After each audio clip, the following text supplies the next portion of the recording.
Alright, so I'm going to show you how to do this kind of really common country bend, and basically what it does is it bends the minor third of the chord or the key, and it bends it to the pitch of the major third. Now if the theory is a little confusing to you, don't worry about it too much because I'm going to show you how to find this thing really easily.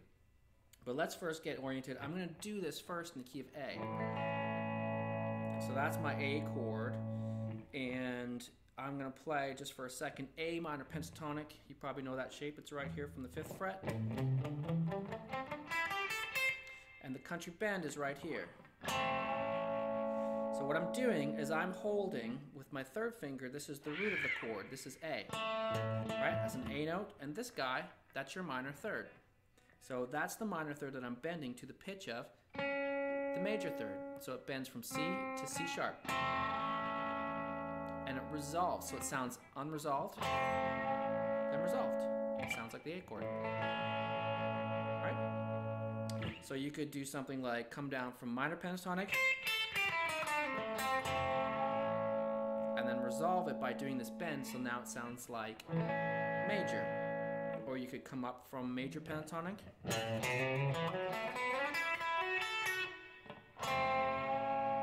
and use it as a resolve even from major pentatonic like that. Okay, so now here's the super easy way to find how to play this lick in whatever key or whatever chord you're on. Now we found this lick really just by it's inside minor pentatonic here, or just think of it as being inside this A major chord, because inside this A major chord I have this note that my 2nd finger is on. That's the major third. That's the note we're bending to. So we're taking the note that's a half step below that note, and then we're holding onto the root, and the root is also in the chord there as well, right? That's my pinky's on. So I take those 2 notes from that chord, well, the one from below that major third there, and I bend it to get that effect. So let's say I want to do that on a D chord. Well, there's my D chord here, same chord, but now at the 10th fret.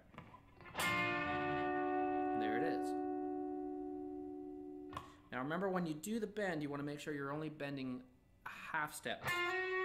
That much. If you bend too much or too little, it doesn't resolve. It doesn't sound very cool. So you want to make sure that that bend is pretty accurate. It might take some practice.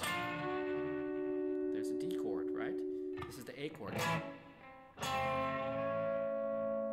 Now let's say in your song you had a chord sequence that went 5 chord, 4 chord, 1 chord. In the key of A, that would be E, D, A.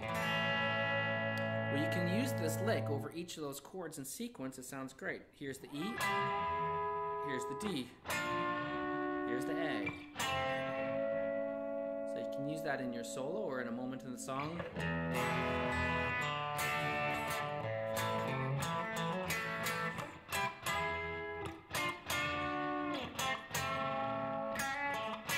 Something like that.